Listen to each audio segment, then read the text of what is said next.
is the plan with Jonas and then without Jonas? And how anxious are you for this paperwork deal to get straight? I'm looking forward to getting it done. We're excited to have him here and what he can bring to us. Because of the unknown, our plan is pretty similar. We're not going to go back and forth. The lineup will stay the same. If he is able to play, he'll come in off the bench to start with, and just kind of get him back in the flow. I think it's been since mid-December since he's played. So we want to get him out there, give him an opportunity to be successful. Keep his stint short, obviously, until he can work himself back into, NBA shape.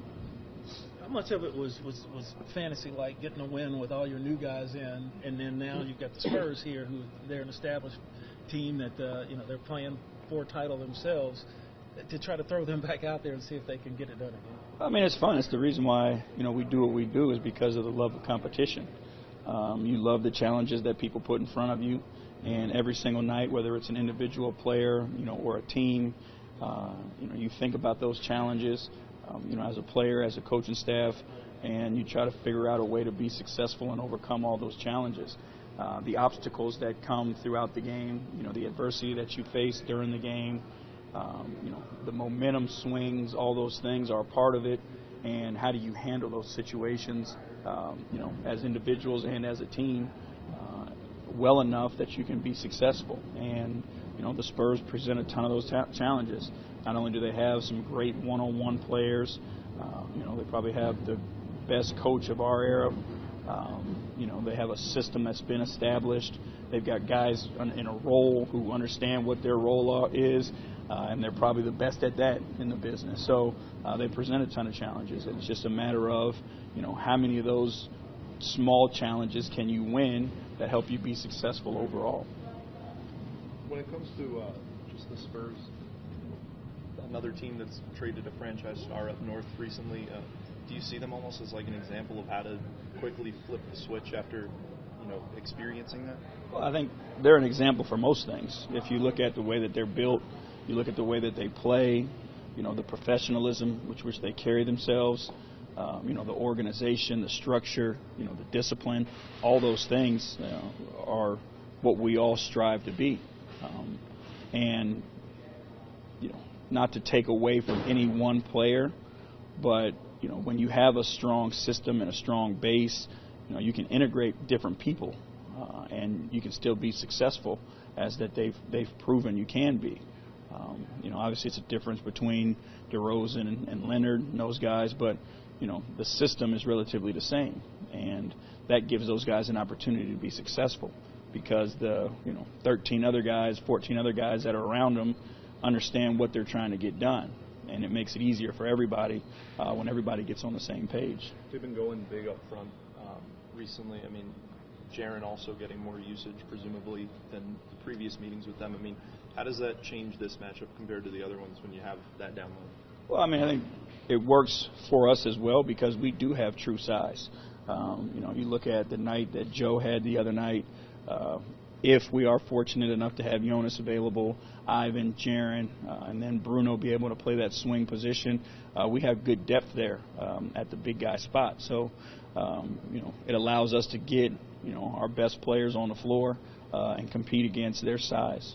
Yeah. Final thing from us, you've had a couple of days to practice a little bit now with these guys. How have they responded, and were you able to get a little bit more in, or is it just basically let's just play straight basketball? We've gotten in a little bit. The balance is trying not to overload guys, and have them out there thinking the game instead of just playing off their instincts. Because when you're thinking, it makes you a step slow, because you're looking at everything, you're analyzing it. We want to just give them an opportunity to play in a comfort zone. There are some small things that we put in. We put in some sets to create some movement, those types of things. We've got sets to get guys shots. But, again, we're not going to overcomplicate anything. We will slowly build and slowly add as we move forward and have more days of practice. The timing of the break and then having those days coming out of the break will be helpful for us as well. But, until that point, we live in the idea of, Can we be the most competitive team on the floor? Can we be the most unselfish team on the floor? Generally, you do that, and good things will happen for you. Aldridge is an all-star for the second time. You know, the great mid-range game, but does he get enough appreciation for his rebounding, his shot blocking, rim protection, all that? I mean, I think people who know and people who watch, definitely. You know, he's been doing what he's been doing for a long time. You know, I mean, there's a ton of respect there from his days in Portland and then carrying over, obviously, to San Antonio. I mean, he's a heck of a player on both ends of the floor. I think because he is so talented offensively, people like to put the focus on his offensive game. You know, and you marvel at his ability to score on that left block and his, you know, mid-range jumper. But he has an impact all over the floor. And, you know, the more and more film you watch, you know, the more and more you appreciate it. Was there a certain lineup or a certain combination of players that you liked from the last game?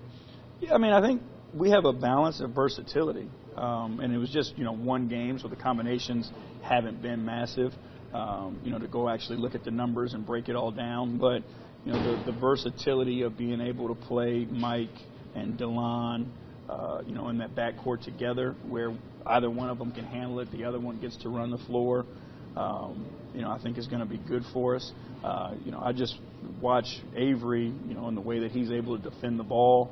I mean, you can sick him anywhere, you know. So I think with the additions that we've made and still not being able to see the whole picture, because Jonas, I think, you know, makes a huge difference in his ability to play with Jaren and Ivan.